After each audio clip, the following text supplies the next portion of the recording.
with Storm Tracker 2 HD. NRG Stadium in Houston. 29 days from now, it'll be the site of Super Bowl 51. This afternoon, the 12-4 Oakland Raiders and the 9-7 Houston Texans get a sneak peek and hope to start their journey to return here to play in that game. The Raiders' journey this afternoon will be led by rookie quarterback, hasn't started an NFL game yet until now. Hello, Connor Cook. The Houston top-ranked defense, the Texans, Whitney Merciless, trying to make life merciless for Connor Cook and his mates. Wild card weekend, which means it's wild card countdown.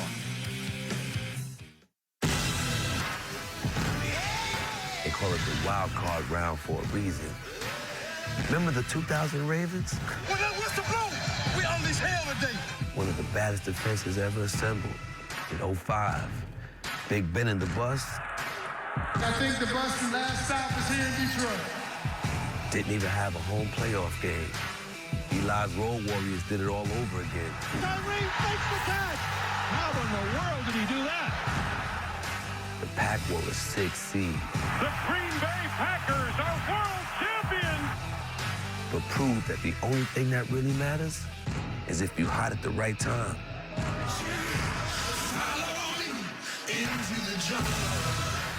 After everything you've been through to get here, now comes the hard part. No room for doubt here. You see, now's the time for you to take your first step, claiming your own ring. And remember, never ignore the wild card.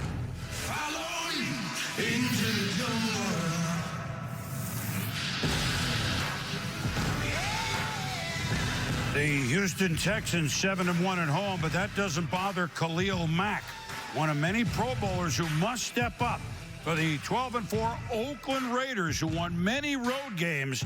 Can they continue that saga here in the postseason? And welcome everybody to ESPN and ABC Wild Card Countdown. It all began in earnest back in the heat of July and August. 32 teams vying for the postseason. Well, 20 of them are gone, including both of last year's Super Bowl teams. The dirty dozen remain. 2 games today, 2 games tomorrow to whittle it down to 8. Now, today's game here on ESPN and ABC, 12-4 Raiders back in the postseason. First time since they won the Super Bowl in 02, albeit without MVP candidate quarterback Derek Carr. 9-7 Houston, the Texans, one of only 2 teams to repeat as division champs. Tonight in the Pacific Northwest, 9-7 Detroit at 10-5-1 Seattle. Seahawks have won 9 straight home playoff games in front of their 12th man. The Lions haven't won on the road in the postseason since 1957. It's time. Tomorrow afternoon, the Miami Dolphins 10-6, back in the postseason, first time since 08. Head into cold Pittsburgh to face the red-hot Steelers. They finished 11-5 after winning their last 7. Miami ended up running 9-2 down the stretch later. Single-digit temperatures in Green Bay, of course. Giants, Packers, January, Lambeau Field. New York is 11-5, Green Bay 10-6.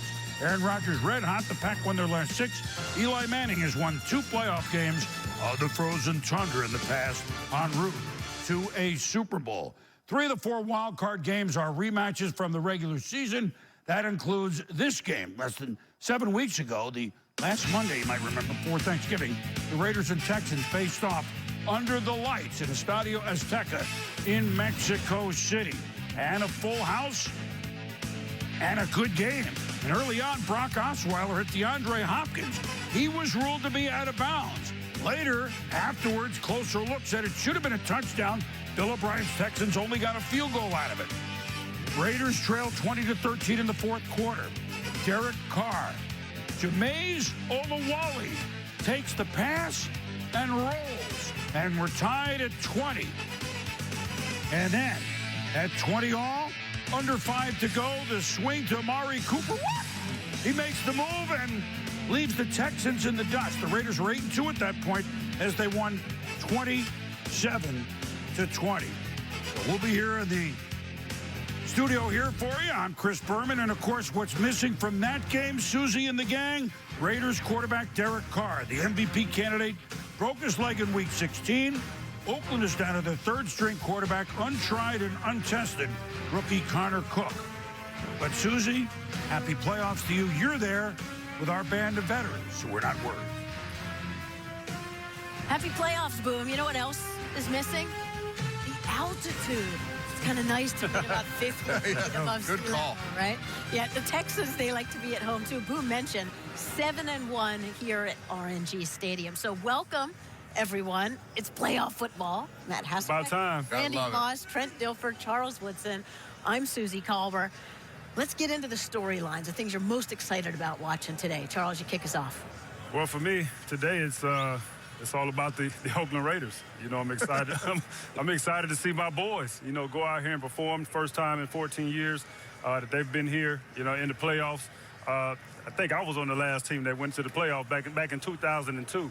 So I'm excited to see this team, man, and how they've matured over the last couple of years. How about Week 11, just trying to replicate what they did? Yeah, well, to me, with the Houston Texans, I think for them, I think the important thing for them is they should come in here confident, really determined off of that game, that Week 11 game against the Raiders down there in Mexico. You know, the first drive of the game, they just moved down the field at will against the Oakland Raiders. The Oakland Raiders are not very good as far as yards per play. They're 32nd in the NFL in yards per play. And here you look at Houston with this pass to DeAndre Hopkins that seemed to go for a touchdown, but of course the referees called that back. They've had a lot of those type of calls this year.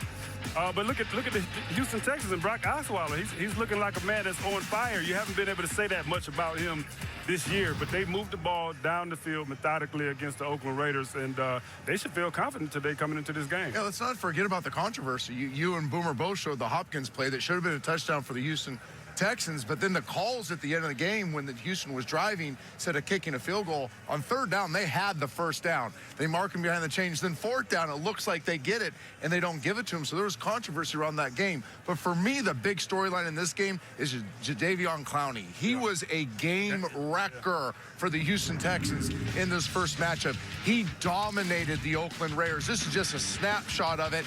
And Houston did something interesting. Right before this game, they moved him outside to the Sam linebacker. He had been playing more of a three-technique interior player. They move him outside, and he wrecks the running game for the Oakland Raiders. What are they going to do with Jadeveon Clowney this time around? Are they going to play him inside? Are they going to play him outside? We have tackles playing at mixed position for the Oakland Raiders. This trenches matchup between Jadeveon Clowney and the Oakland Raiders' new tackles on each side is huge. Well, the other thing that's huge is there's no Derek Carr this time around. And this guy, Derek Carr, I mean, he's an MVP candidate, had a chance to win it if he would have been able to stay healthy. But instead, they're on their third-string quarterback, Connor Cook. And I think what they have to do with Connor Cook against this Romeo Crennel defense in Houston is be aggressive. They were way too conservative on first and second down last week against Denver, and it just didn't work for them. They looked hapless on offense. Today, on first and second down, they got to give him the keys to the car, let him be aggressive, let him take his shots. First and second down is when this defense of Houston, they'll be vanilla. On third down, they get real creative, exotic line stunts and blitz schemes. So you wouldn't put the training wheels on Connor Cook today? You got to take it off. Last week on early downs. On early downs. Last week, everyone was saying McGloin's such a gunslinger. Yeah. I was one of those guys. It wasn't a gunslinger. It wasn't. So you don't need a gunslinger to win this game, but you do have to open it up, especially early first and second down. You know, to me, guys, I don't see why the Houston Texans are not confident that they can pull this win off today. Going back to Mexico, to me, it's a player, Lamar Miller. He was hobbled by a shoulder injury. He was hobbled by an ankle injury, but still played the game. Finished with 24 carries for 104 yards. I think he might have had a touchdown. Today, he's been out for the last couple of weeks. So how healthy is he with the ankle injury? I don't know, but I know these guys brought him here for a reason this season. Playoff time. Lamar Miller's got to show up big today. And building off the Connor Cook, you can be aggressive on first and second down, and then be a game manager on third down, where you don't want the critical mistakes coming from Connor Cook, or when you're behind the chains, long yard situations, must-pass situations. And you've got the best, got one of the best punters in football. So it's okay, Connor Cook, to punt the football a couple times today, a bunch of times, but you cannot turn the ball. That's the exciting matchup, the two punters. Special teams can be a weapon. That's exciting, man. Come going. teams. Right. Let's not We forget might about see him that. ride the, what is it, Bull, the Texans? But the quarterbacks know, you guys know, so much of the game is a mental game, and both of them are going to have to overcome quite a lot. And for receivers like Amari Cooper, man, they needed to quickly work to establish chemistry with a rookie quarterback. The playoffs are on ABC and ESPN. Still ahead on Countdown. With Brock Osweiler back under center and Connor Cook set to make his first career start, we give you the winning formulas for the Texans and Raiders today. Plus, Whitney Merciless sits down with John Gruden, and Khalil Mack goes one-on-one with Keyshawn Johnson. You think you still have a shot at the Super Bowl? No doubt about it, man. We ain't got no choice but to try to make that push. And the best of the worst. The top moments from the year that had our guys saying, "Come on, man."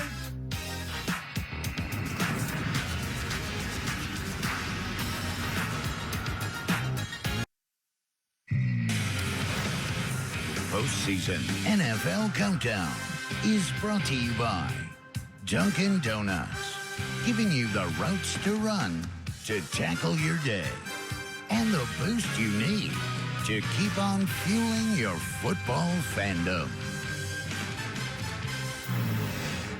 CenturyLink Field in Seattle, downtown. Some late afternoon snizzle expected from above. Some on-field sizzle expected from the 10-5-1 Seahawks hosting the 9-7 Detroit Lions in the second game later on. Well, the mission for this group of young veterans in Seattle: get to the Super Bowl for the third time in 4 seasons and try to win for the second time. They were a wildcard team, you remember, a year ago. This time they're champs of the NFC West. Will the team that we saw win in New England in November reemerge? If so, then they've got as good a chance as anybody to represent the NFC. Will the Lions reestablish what they had going for them just about all season? Remember, they were 9-4, 8 of their wins courtesy of a fourth quarter comeback by quarterback Matthew Stafford. But an 0-3 finish with losses to, admittedly, 3 NFC playoff teams has left them as road warriors. Ed Werder comes in now, our own road warrior. And Ed, happy playoffs to you. Let's get this thing started. Same to you, Boomer. And, you know, as for the Seahawks, with the retirement of Marshawn Lynch and the season-ending injury to Earl Thomas, these are not the equivalent of Seattle's most recent Super Bowl teams. As you talked about, cornerback Richard Sherman conceded that yesterday when we spoke here, telling me guys have to be locked in because obviously our margin for error is a lot smaller than it was. There are, however, encouraging developments for the Seahawks regarding quarterback Russell Wilson. Head coach Pete Carroll told me that Wilson won't fully recover from the 3 injuries he suffered until the offseason is complete, but says this is as good as Wilson has felt since his physical ailments began. In fact, the source tells me Wilson practiced without the brace he's been wearing on his left knee and is leaning toward playing without it tonight against the Lions. The challenge for the Lions and quarterback Matthew Stafford, in addition to playing in the noise and against a relentless Seattle defense, Detroit's playing on the road following a short week of preparation, and tonight they're a dome team playing in 30-degree temperatures with rain or snow in the forecast, and Stafford still wearing that plastic splint on the injured middle finger of his passing hand that he then protects with a cutout glove. And Susie Colbert, I know you love this fact, the Lions are the only team in the NFL that has not won an outdoor game this year. You're right. I do love that fact. And also that they're going to have to try to win in a place where they actually have seismologists there because it gets so loud and the place shakes so much to study earthquakes. The fact. That's Facts. tall Fact, letter. Susie. But also, this is not the same Seahawks team that we've seen. What's the key in this game for you, Trey? For me, it's their pass protection, especially on third down. Now, it's a good matchup for them because Detroit has the least amount of quarterback disruptions of any team in the league. But when the Seattle Seahawks are dialed in, it's because of their pass protection on third down. When you give Russell Wilson space in the pocket, he will gash you. But if he has to run around like a chicken with his head cut off all night long and have people in his face, he's in deep trouble. You know, for me, it has to be the wide receivers and the play by Marvin Jones. We know they do not have a running game. This guy started out the season hot, sputtered a little bit toward the middle of the season. Where is Marvin Jones today? He has to come up big against that secondary. Little hobble, but I think he can still make some plays on them. You got to show up, baby. It's playoff time. Well, Randy, you talk about Marvin Jones in the receiving corps. Well, I'm going to the Seattle defense, and I'm looking at Deshaun Sneed. if I am the Detroit Lions, I'm looking at the Packers tape, and that's where I'm going. If Marvin Jones is my best receiver, then I'm going to find Deshaun Sheed with Marvin Jones, and I'm going at him all game. He right now is the guy that you have to target in this game. Well, Charles, if these guys are going to win this game, they're going to have to control that pass rush. The way to do it is run the ball. You got Zach Zenner, the pride of Eagan, Minnesota. This guy doesn't have a lot of rushing yards or touchdowns this season, but he does in the last 2 games, and they've shown that they can run the football. If you've got 2 rookies playing on the left side, that's what they got to do. Pride of Eagan. Nice. Eagan, Minnesota. Yeah. Nice job. I like it. I know somebody's really happy with you right now. Digging deep. All right, so we will look forward to the start of the NFC playoffs with our friends over on NBC tonight. And now, we would be remiss if we didn't acknowledge the news that was released on Thursday. After Super Bowl 51, Chris Berman will begin a new chapter in what has already been an amazing 38-year career, stepping down from his host role on Sunday and Monday Night Football. So, Boom, you've been ESPN's quarterback from the very beginning. Your impact on the industry, just your passion for the game is so appreciated. Susie, too kind. My arm hurts after all these years, though. You know, I guess I got to summon my inner Marv Levy a little bit here, the Hall of Fame coach. He said it best, that where would you rather be than right here, right now, for 38 years. I've had the best seat in the house for all that time. Since ESPN started in 1979, I had a lot more hair and a little less girth, but it was all good. I'll continue to have a good seat, which is awesome. But to be here talking football with all of our viewers for all this time, right up through now, I mean, that's truly been a dream that's come true. It's an honor, and I know I speak for all of us, to be welcomed into so many living rooms for so long. I mean, that's, in our business, that's as rewarding as anything else that I've ever experienced at ESPN. So, and Susie, I know that you can relate to those feelings. Oh, absolutely. Boom, we always have fun. That's the biggest thing. And we want to stress that you're not going anywhere, that you're going to be with us. And, of course, you've got plenty of work to do to take us through Super Bowl 51 and then to continue to be a presence with this network that you have been so instrumental in building. I got to feel like I'm speaking for a ton of athletes that want to thank Chris Berman for being a part of their football and baseball lives and sports lives. It's his baby. This entire company, he has been the face of it. He's very, very proud, the way you would be proud of a child. He'd come up with something out of left field that was so humorous, and you could understand that and play with the humor. He made me enjoy it every time I watch. To this day, when I watch him, I feel good. Everybody else after him, pretty much a copycat. He's the original. After every game, we would come to my house, we would sit down, and the room went quiet because Chris Berman, Tom Jackson were on prime time. Chris, you are a pioneer in this business, and the style and passion that you brought to it are unparalleled. There'll never be another one like you.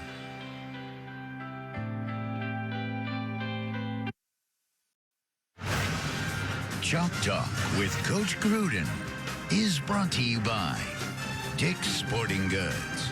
Every season starts at Dick's. It's been 364 days since the Texans' playoff loss to the Chiefs, and while many things have changed, one thing hasn't: questions about their quarterback. Brian Hoyer started last year's wild-card game for Houston, turning the ball over 5 times in a shutout loss, prompting the team to look for an upgrade at quarterback. Enter Brock Osweiler, who the Texans signed to a 4-year deal that included $37 million guaranteed. However, after throwing more interceptions than touchdowns this season, Brock was benched in Week 15 in favor of Tom Savage. But it's back to Brock today, as head coach Bill O'Brien has decided to give him the start once again.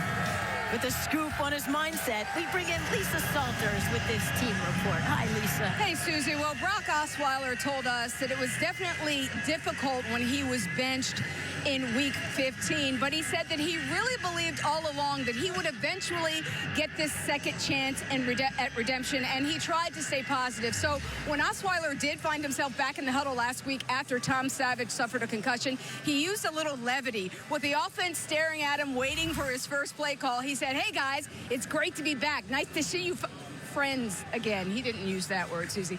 Offensive lineman Dwayne Brown said that Osweiler has always been so buttoned up and all about business in the huddle that it was really funny to hear him say something like that, and everyone laughed. And Brown said it really loosened up the situation, adding, "That's all we need Brock to do. Stay loose, trust his preparation, trust us." Now, Osweiler told us his mentality for today is the same one he shared with his teammates this week. Forget about everything that's happened this year. Forget what's been written about us, what's been said about us. If we can be the best for just 1 month, we can be world champions. He said he learned that firsthand last year in Denver with the Broncos. Remember, Peyton Manning and a struggling Denver offense played well enough to get it done then. Now it's Osweiler's turn here in Houston. Susie? So stating the obvious, Brock is not Peyton, but he does call himself Positive Pete. And publicly, he's always very, very upbeat, which is a good thing. But for our quarterbacks here, you get benched. What's the impact? Well, I think getting benched for Brock Osweiler might be the best thing that ever happened to him. Might actually save his career because he goes to the bench, he sits down, he's been trying to play perfect, he's been putting all this pressure on himself, probably been trying to play like Peyton Manning would play. And he probably sits back and says, you know what, it's not about the X's and O's and the blitz pickup and this guy and that guy. Just go have fun, cut it loose, play free. And I think that's what you hear his teammates say. That's what you hear Bill O'Brien say, that, like, hey, you know what? That's what we've been begging to see out of you. And now maybe, just maybe, we're going to get that because you got benched for a game and a half. You nailed it right there. And that humor he uses with his teammates, that was as much for him as it was his teammates. He's talked about wanting to be free and have fun again. And for the fan, they're going, what in the heck are you talking about? You're playing the NFL. Every week should be fun. You should be free. Them pockets get a little heavy, though, Trent. It ain't that way. I struggled with this for 14 years, guys. For 14 years, I dealt with that pressure, putting too much pressure on myself, wanting to be perfect, wanting to play like other guys, like Peyton Manning, like Troy Aikman, like Brett Favre. And what you do is that creates tension. And anybody out there has played tennis or golf or throwing darts or been in a corporate meeting, when you go and try too hard, it creates that tension, it creates that anxiety, and now you're not free. So what Brock Osweiler is saying is, I get it. After 15 weeks of stinking it up, I now know I got to let this go and be free. But Trent, what I don't get is, how do you go play free if you know you were benched for throwing interceptions? You're not allowed to throw another interception. Because you've been to the bottom. And once you've been to the bottom, and we've lived it, when you've been on the bottom, you say, you know what, there's nothing to lose anymore. I've been to the bottom. I'm not scared of it. I'm going to go rip it. And he's only started 20 games. Yeah. So, I mean, this is early in his career. So, Randy, DeAndre Hopkins he's really taken the high road all along with Brock, with whichever quarterback was in there. You spent time with this team during training camp and with the wide receiver. What would you advise him how to handle the quarterback situation? Mine is just more just being there for Brock, knowing what your quarterback has been through. You had a little bit of success with Tom Savage, but now your starting quarterback is in there. You know, last week they combined for 115 yards. That's his best production outing this season. So hopefully he could just take that momentum from last week and put it on the field today. But my thing with DeAndre Hopkins is sometimes he gets a little lackadaisical when he's wide open. And that's common to a wide receiver. So today is playoff. We ain't got no time for that, man. Ain't no time for that. He got to catch them balls and get open, catch the ball. Charles, what's carried this team to the playoffs is the #1 defense in terms of yards. So if you're a leader on this defense, what are you saying to your quarterback? I think I'm going to go and echo the same thing that these guys just said. I'm going to say, Brock, listen, man, you're one of the few lucky people in this world that get to do what you love to do and actually get paid for it. And the second thing I would say is, listen, man, just go out there, have fun, know that we got your back. Brock, don't go out there and try to do too much, and don't turn the ball over. If you don't turn the ball over today, we got as good a chance as anybody to win games. But that is so big if you don't turn the ball over. And it was hard for Bill O'Brien to bench his starting quarterback. They have so much invested in this guy. But consider where Bill O'Brien came from. The Bill Belichick coaching tree. You have to be accountable. Mistakes are not acceptable. It doesn't matter how much you make. If you make mistakes, you're being benched. And that's it. And that's been tough. That's been tough. So the Texans are counting on Osweiler to get it right tonight. Let the defense do some damage. Guys like Whitney Merciless, who leads the team with 7.5 sacks. John Gruden's kind of guy, as you'll see in the Dick's Sporting Goods Chalk Talk. Whitney Merciless, Houston Texans. Thanks for joining me on the Monday Night Bus. Oh, no problem. Appreciate you having me. Everybody talks the Texans. They talk J.J. Watt and Clowney. He's the #1 pick in the draft. I look at the tape. I said, number 59. I mean, you had 12 sacks a year ago. Right. And it just seems every year your play gets better and better. Can you tell me how you pull this off? I got to, attest it to just my linebacker coach, Coach Vrabel. Now, in the scheme, what Romeo has, of course, he puts me everywhere, over the center, on the edge, getting down dirty with, being in the 3 technique sometimes or so. Just being able to, be very versatile and just understand what the keys that I need to look for in order to be, create havoc in the backfield and everything. And you guys have had a lot of changes at quarterback since you've been here, more than any team in the league. Yeah. Osweiler, he starts 14 games, then it's Savage, back to Osweiler. What's the belief and the mood around here when it comes to your quarterback? It doesn't matter who we have in there. We're going to ride with that person, and we're going to believe in that person to carry us and put points on the board, no doubt. We've already got playmakers on the offense. All you got to do is just chuck the ball or hand the ball off or something and just get punching into that end zone. When you see a rookie quarterback that you don't know anything about, that's got to be difficult to prepare for. Do you throw the kitchen sink at this kid, or do you just play your base stuff? Anytime you see a new player that goes in, it's hard to get a beat on because you haven't seen any film on them, what their tendencies are and all that. And so pretty much we've game planned for what their offense is going to be, what we've seen before. They haven't changed much. But we've also done some things to where we're going to be able to get pressure on this kid, make him make some fast decisions. Hopefully those fast decisions turn into some mistakes so that we can capitalize on that. I just sense a lot of leadership on defense especially. Give me a line on Cushing, your middle linebacker. Honestly, like the heart and soul of the defense, no doubt. Everybody knows it. You see it on the field every day. You see his enthusiasm, his energy. He's a guy who's you can look to while you're on the field because he's going to give 110%, so you better give him 110%. What about Will Fork? He's like the Godfather. Man, he's a guy who just holds it down in the middle, and honestly, not many people can really move him. He's a guy who really understands the game. Honestly, and I've actually draw some knowledge from him throughout the season. What about Merciless? Why are you so unselfish? What is it about you that allows you to play the game this hard with this much unselfishness? Honestly, I see the bigger picture, and I want that ring, no doubt. And I want to be able to get deeper into this playoff race. And so I want other guys to make plays as well. So hey, if we got a twist game on, I tell our tackle, hey, look, I'm going to go in there and sell myself. You better, man, go make the play. You're my kind of guy, man. Good luck in the playoffs. Oh, appreciate you having me. Merciless and company can't wait to get after the rookie. But talking to Connor Cook, he sure does sound confident, making his first NFL start against the NFL's top defense. Wow. We'll be back.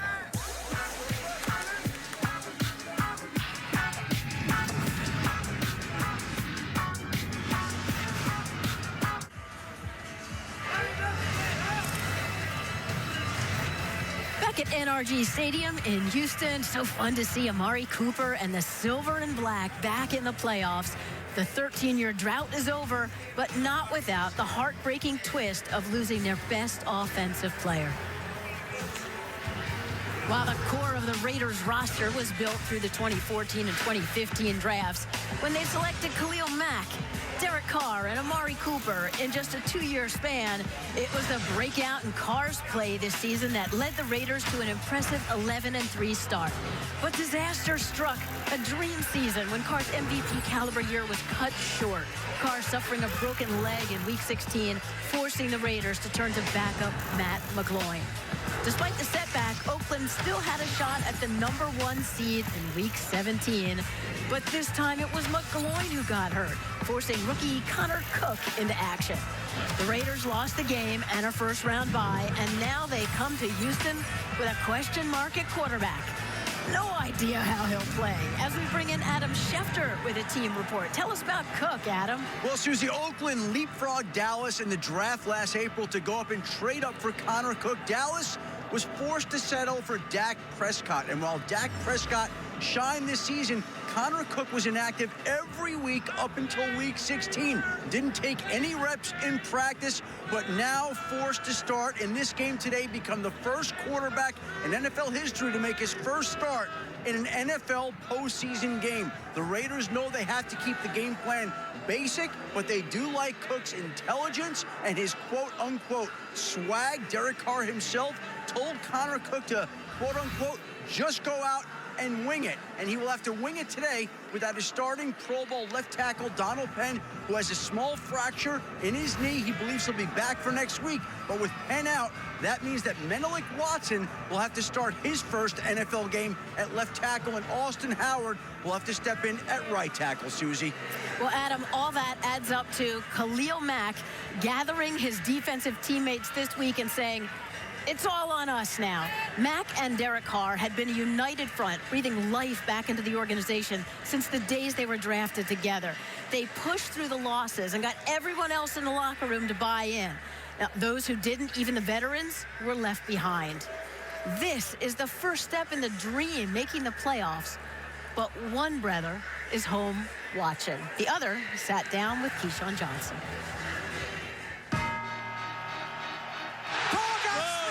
The ball is free. The Raiders will take over on downs. Khalil's got it again. Another strip sack to take the game for the Raiders. Take me through the mindset of the, I would call it the tomahawk chop. Yeah. With the strip sack. Get the ball by any means. And when you talk about being in that corner, especially on that left side, you got to make sure the quarterback doesn't see you. How hard is it to just strip the ball? There's a lot of things that kind of come into play when you talk about getting the quarterback. And it's not as easy as you may think. And the guys make it look easy, but it's pretty tough. With the first pick, the Houston Texans select Jadeveon Clowney. The Oakland Raiders select Khalil Mack. Let's talk about the draft. Yeah. And forever being linked to the #1 pick of your draft and Jadeveon Clowney.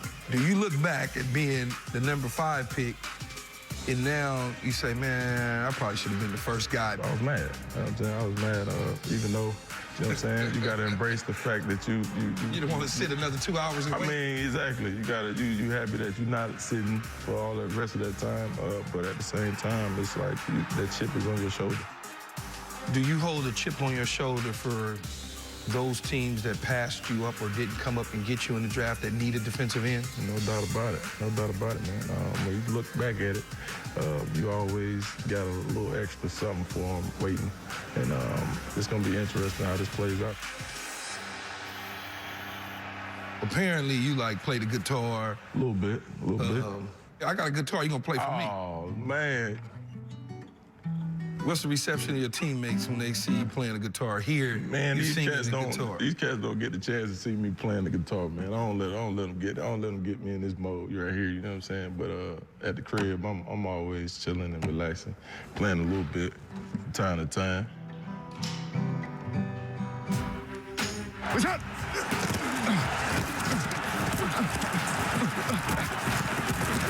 Oh, it's broke. It's broke. It's broke. How did your role change in the locker room since Carr's entry? I wouldn't say it's changed. I feel like it's just a thing where everybody has to step up in regards to leading. The pulse of the team is believing the young guy, knowing that he has the confidence to do his thing. Similar situation happened to me. Yeah. Our quarterback went down with an Achilles injury, and you can see the looks on the face, the concern. Did that occur at all to the team when they saw Carr and he would be lost for the rest of the playoffs? I mean, you definitely have to feel that. Everybody had that stare right after the game. Do you still have a shot? No doubt. You think you still have a shot at the Super Bowl? No doubt about it. No doubt about it, man. How so? It's the only reason we play this game, to win. And when you talk about a shot, you always got to give it your best shot. You know what I'm saying? And being that we have the people that we have and the position that we in, we ain't got no choice but to try to make that play. Turning this organization around, such an accomplishment for head coach Jack Del Rio and owner Mark Davis. You know, talking to the team last night, they really did suggest that they wanted it so bad last week. They wanted to win the division. They wanted to win for Derek Carr, that that they may have been taken out of their game, and they did play the worst game of the season. So, Charles, you did play on this defense. Let's say you are still there now. What's the goal of a defense when you've got a rookie quarterback on the other side? Well, first and foremost, Susan, we got to stop somebody. I mean, you look at last week's game against Denver, they didn't stop Denver in any facet of the football game. And though, yeah, they may have been trying too hard, you still got to go out there and execute the game. I think they were exposed a little bit without having Derek Carr in that game.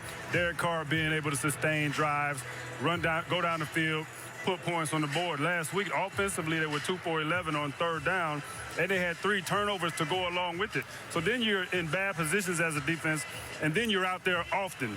And then you go out there on third down, and you're 5 for 15. You can't get off the field, so you're a tired defense out there in the altitude against Denver, and you can't stop anybody. Well, Houston Texans are looking at that, and they're saying, hey, we're going to have a chance. We're going back to our first game and look at how we drove the ball down the field. We're going to be able to do the same thing again today. So they got to stop somebody, man. Tackling was poor last week. They couldn't stop the pass, like I said, get up on third down. So they got to stop them in some part of the game. They got to limit the Houston Texans. And Trent, it's such an unbelievable circumstance for Cook. He wasn't even given a uniform until last week. What would you advise him? Well, first let's understand who he is, and Adam talked about it. He is a confident, borderline cocky guy. He has a great benefit this week, and having one of the best play callers in football, Billy Musgrave, calling plays for him, and that will help him. But if I'm talking to Connor Cook, 3 simple things. Number 1, confirm post-snap what you see pre-snap. Don't predetermine where you're throwing the ball. Verify as you're going back. Number 2, listen to your feet. Your feet will tell you when to cut it loose. Your feet start chattering, throw it away. And then number 3, you're going to throw it to the first college open receiver. Not NFL open, college open receiver. Does that mean wide open? That means wide open. Throw it to that guy. Yeah, I think he just has to play like he did in practice and not try to be this gunslinger. Last week everyone said, oh, Derek Carr's a gunslinger. Matt McGloin's a gunslinger. This team doesn't need a gunslinger. I feel like you're talking to me, I'm talking to you a little bit, and many like you, but basically this. you gotta make the Houston Texans tackle. Get the ball out of your hands, complete it to other people, and make them earn it, make them tackle. And then on 3-step drops, which they're going to call because they're simple, don't stare it down. These guys will bat the ball in the air, and that'll cause interception. That's a great point. Trent, I will have to agree with you, man. I'm going to have to say it's all on Coach Musgrave and how he's going to utilize this banged-up offensive line. They had 3 Pro Bowlers. Penn is out, so they're going with 2. So to me, my concern is not really the left side. To me, with the right tackle that has not played that side before. So I'm looking to see how effective the offensive line, mainly the right side, knowing that you got a heck of a back in Murray. Me, Coach Cornell, he's going to make sure that defense pays attention to the left side of the offense. For me, if they can be effective on the right side of the offensive line for the Oakland Raiders, it'd be a tough game for the Houston Texans. All I'll say is he sure does seem confident, and that's a great thing. Came to meetings, first thing he said is, I am ready. So we have a couple of quarterbacks who are both making their first postseason starts. Very different circumstances for Brock Osweiler. Can he erase all the bad? If he doesn't, the booze will rain.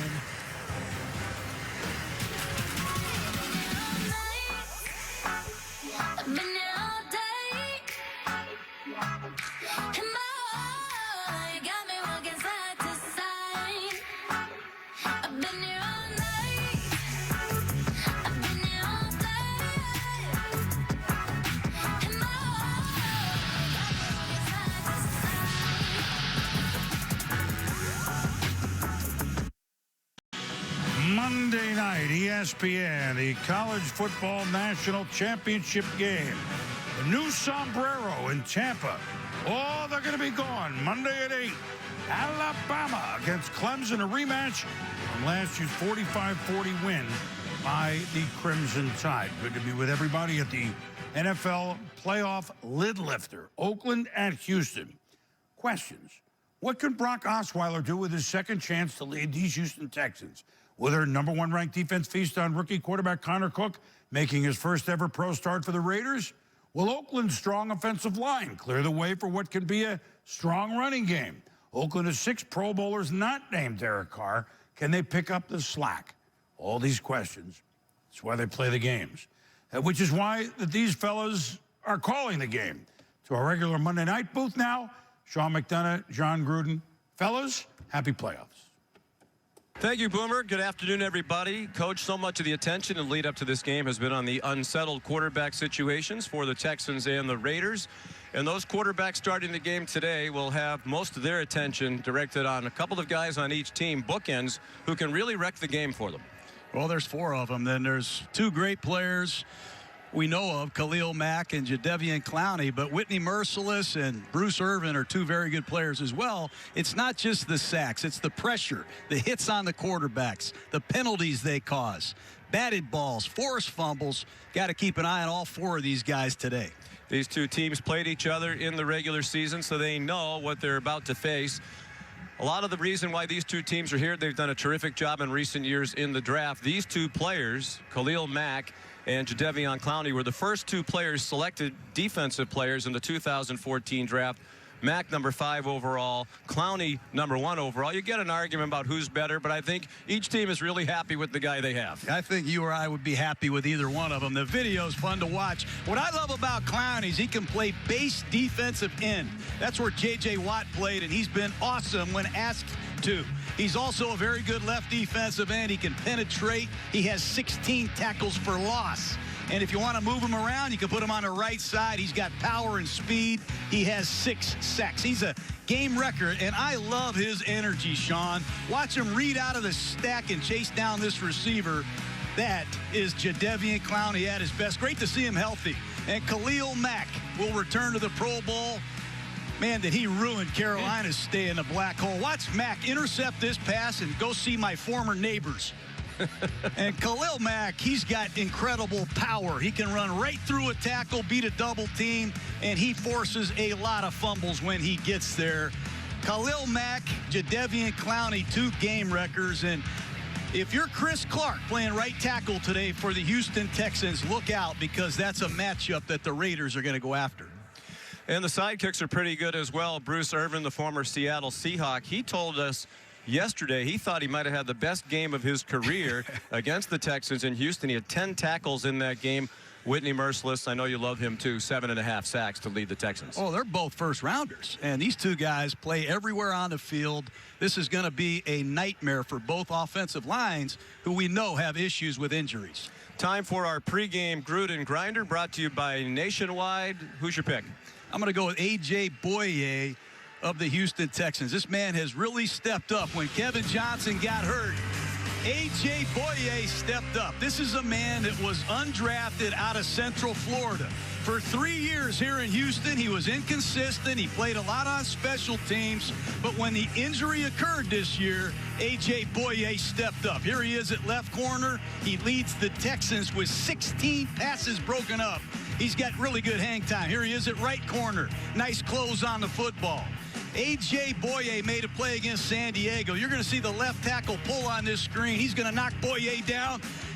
Boye gets up and makes a great tackle. I love that. He's a collision player, and I can hear the Texan coaches saying, "Atta Boye."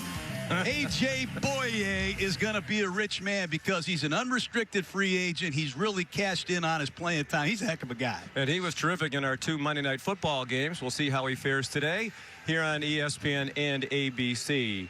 You can help Coach Gruden pick his post-game Gruden Grinder. Go to Twitter, #GrudenGrinder. Chris Berman, back to you. All right, fellas, thank you. Look forward to your call. As always, you're talking defense. How about DeAndre Hopkins? Can he get open a little bit for Brock Osweiler? But he's hoping not. His teammates are saying not to be the guy that ends up a candidate for come on, man. Come on, man. Duke Johnson's like, wait a second. Duke Johnson, I got the ball. Why is everybody so nervous? Come on, man. QB, make a block. Honestly, I was thinking I was going to be on Come On, Man. Dez is sporting an interesting look on the sideline. A sleeveless hoodie. You tell me who wore it better. Come on, man. This man is not wearing no socks. Don't look down, Tom. Look up. Free Aaron Rodgers, let him out. Come on, man. Well, Come On, Man made history this week. Come on, man. Yes! Come on, man. Stay tuned for Come On, Man. Brought to you by Geico. Yeah! 14 years. That's how long Raider Nation has been waiting. And now everybody's saying we don't have a chance because one of our leaders is down? Look around. Look at all the guys in this room. Will you walk the line like it's there to choose? Nah, we ain't going out like that. Follow me into the jungle. Our motto, by any means. Well, who really believes in it? Who's gonna live by it? Who's gonna be able to say, I left it all on the field? See, when you put on that silver and black uniform, you lose your right to just be happy to be here. One and done? Nah. Not this team. Too much pride. Our goal has not changed. Al Davis said it best. Just win, baby. Follow me into the jungle.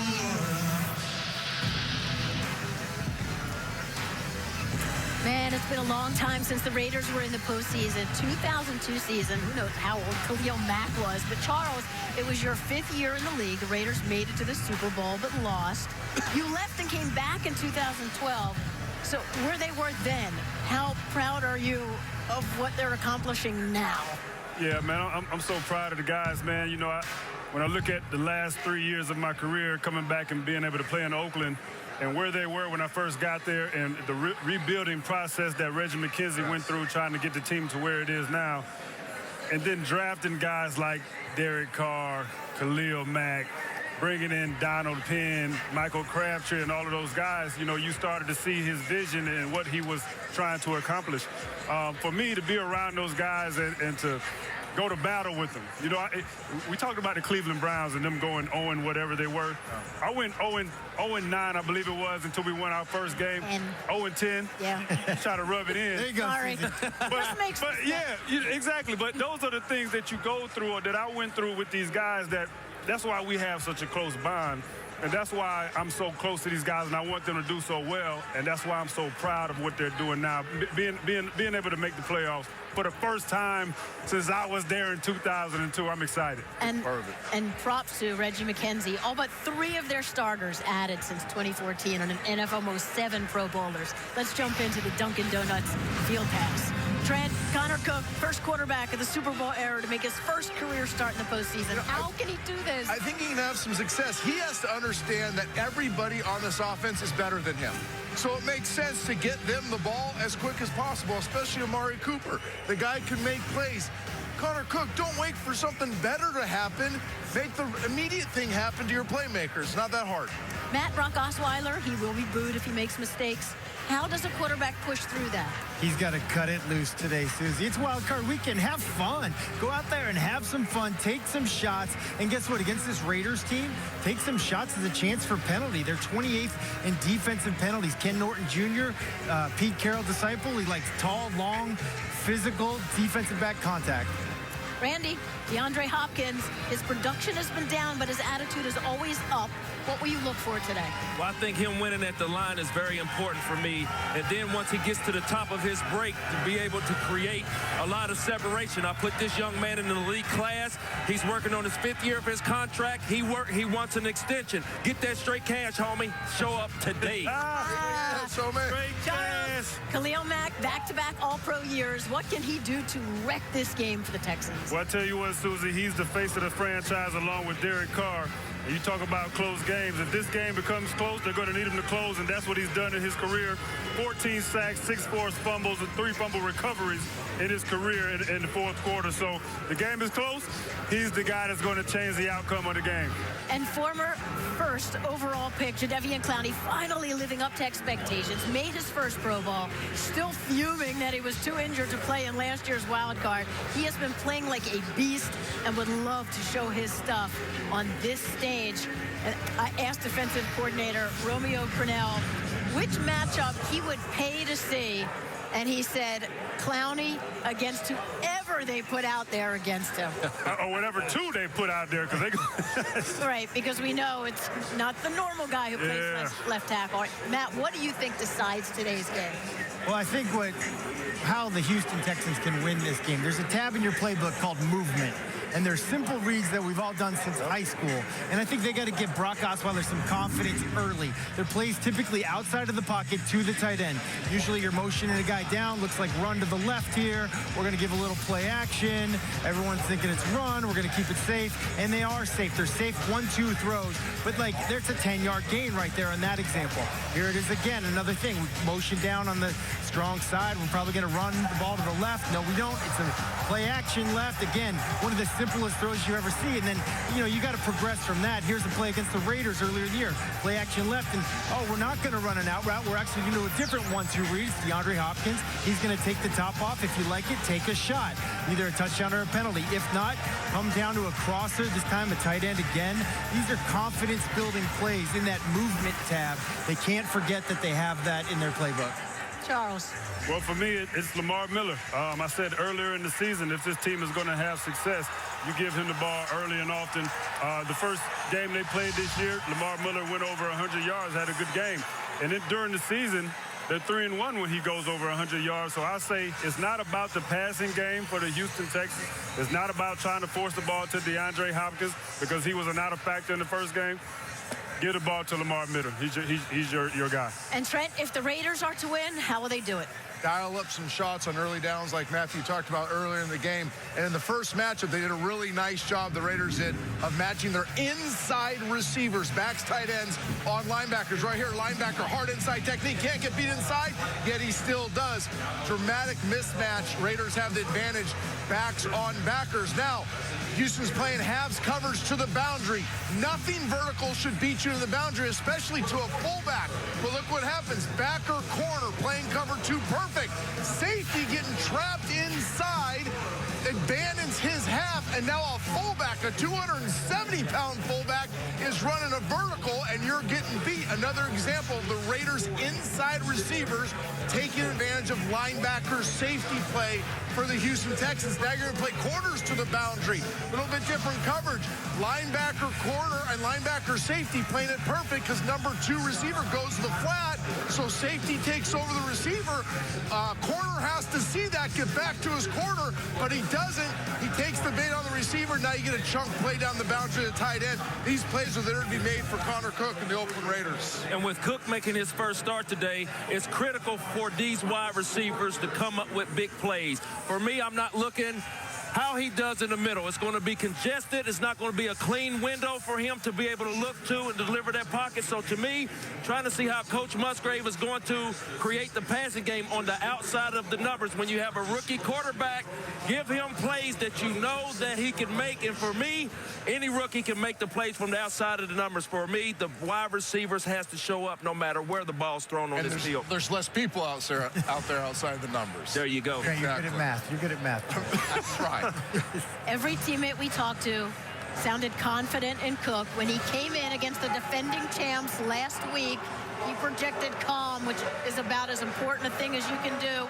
So a lot of the guys said, well, they were nervous, this week because he's a rookie. But then they see how confident he is, how he's been able to chuck it around, right? If he seems confident, they will be confident. The stage isn't phased. And then back it up with your play. I mean, it's one thing to be confident. You got to back it up with your play, and how you start early for both quarterbacks is very important. And how you carry yourself. All these teammates are looking at Connor Cook, how he plays in first and quarters, but how he carries himself when he comes to the sideline, how he is in the huddle. That stuff matters to players. Well, he's one of those confident/arrogant type players. So if you're going to have that type of persona, then when you step between those lines, you need to show it. All right, calm for Connor Cook, the most important thing. If he doesn't, then he could end up on future editions of Come On Man, the year-end recap edition of Come On Man, starring one of our own, audio man extraordinaire, Matt Leshner. Oh, he's getting it.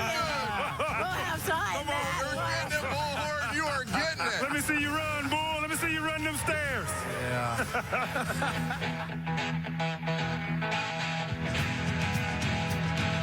Who do you love?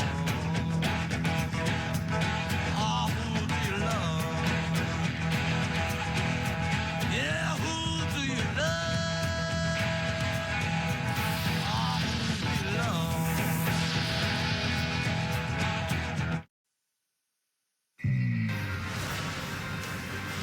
Come On Man is brought to you by Geico.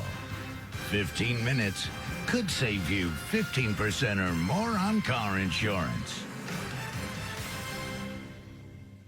Who's going to call? I got it. Matt's going to call. I got it. Heads is called. He did throw a touchdown. I mean, that's a positive. Somebody else, I can't remember who it was, came to me on the sideline and went, did you hear what Matt just said?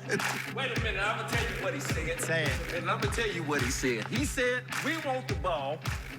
And we're going to score. He said the rest. Hasselback, short drop, quick throw, left side. Intercepted. Game-winning touchdown. Yeah, he threw a touchdown, but to the opposite team. Way to go, Matt. Hold on.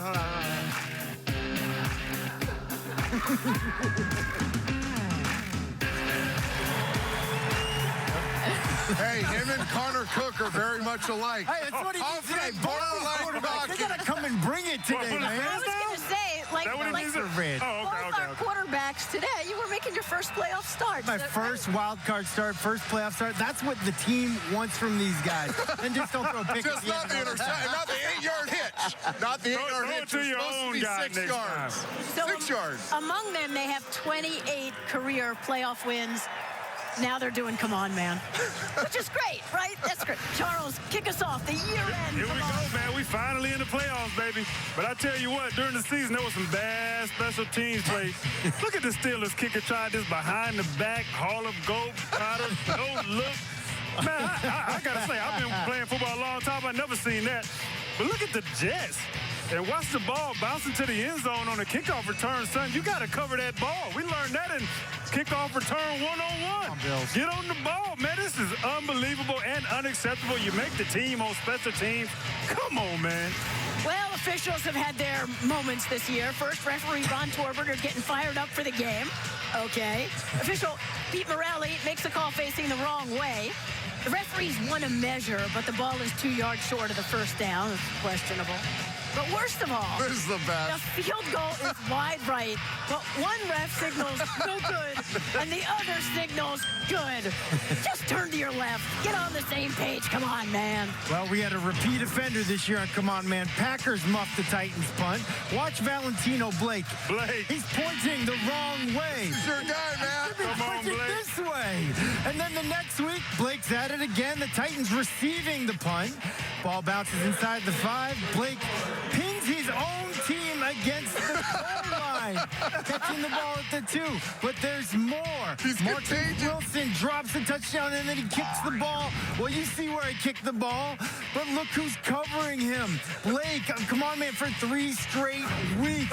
It was contagious. Come on, man.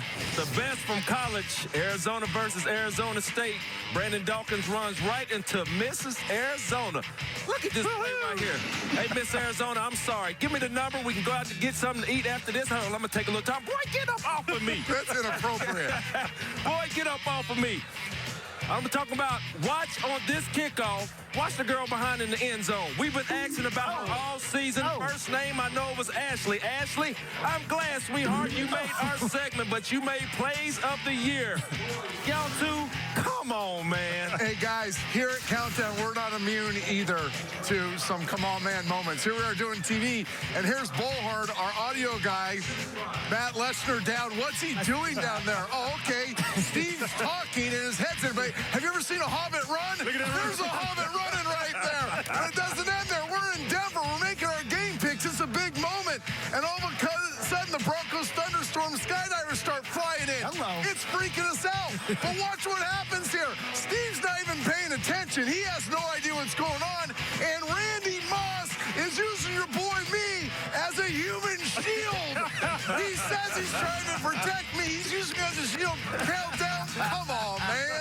Hey, Dilfer family, I didn't mean to hurt your husband and your dad. I didn't mean to hurt him. Hey, but Matt Leshner is just off camera right here. There you go.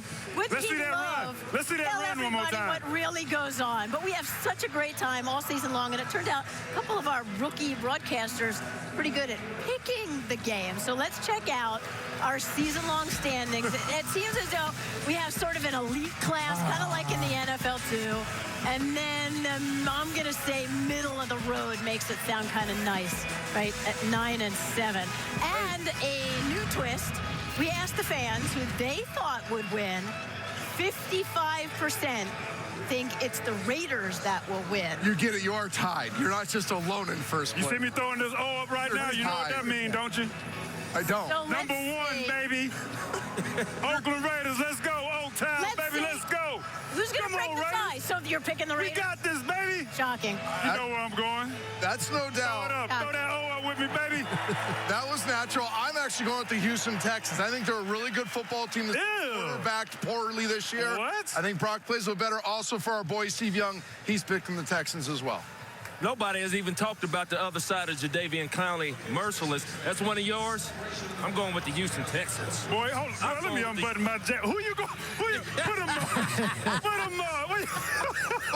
I got a lot of respect for this Houston Texans team, especially their defense. I know they're well coached. I'm impressed all the way around. Maybe I've been sitting next to Charles too long, but I think I'm going with the Raiders tonight. Here we go, Matt. Like me, the Texans are 9-7 on the season. Whitney Merciless, Jadeveon Clowney, getting after not just a rookie quarterback. This kid is going to play his first ever, we hope. Say it ain't so. Say it ain't so. Get going, big. Play off. Get going. Get going. Playoffs. Yeah, but Susie, we're 9-7, but we get the home game, right? Look, Oakland's got to dig deep. They don't need an Arizona who tried so hard 2 years ago, but they had no shot at Carolina. Bill O'Brien, 8 quarterbacks in his 3 years, but he's won 27 games. Osweiler here to pay a little dividend. 19-17 Houston. We'll see at halftime. All of us will enjoy the game. Wild card weekend.